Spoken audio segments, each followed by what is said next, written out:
Достар, қалдарыңыз қалай? Мен Жетісай Бешбармақ деп аталатын кафедемін. Құдай самасын, артымда біреу тұр. Қарамай қойықшы. Түрі жаман.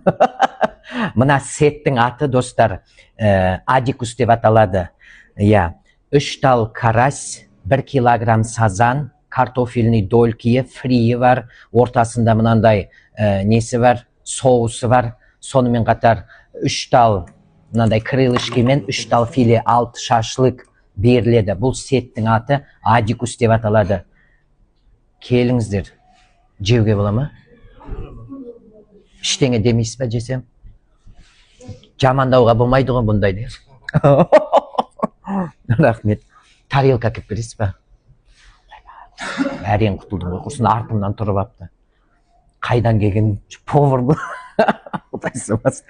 Сөмкеме салып алайын десем, ұялып тұрмын қазір. Тексере ма деп. Салып алайын десем. Қорқам, қайықтан келген. Жарайды, жеп қойыншы. Басқа жерден салып алам. Келіңіздер, достар. Сәтбаева 26, дроп 10-да орналасқан. Бағасы қанша? 14.990 теңге. Келіңіз, отырасыз, жейсіз ба? Мен тұрып тұрайын. Рахмет, достар, келіңіздер.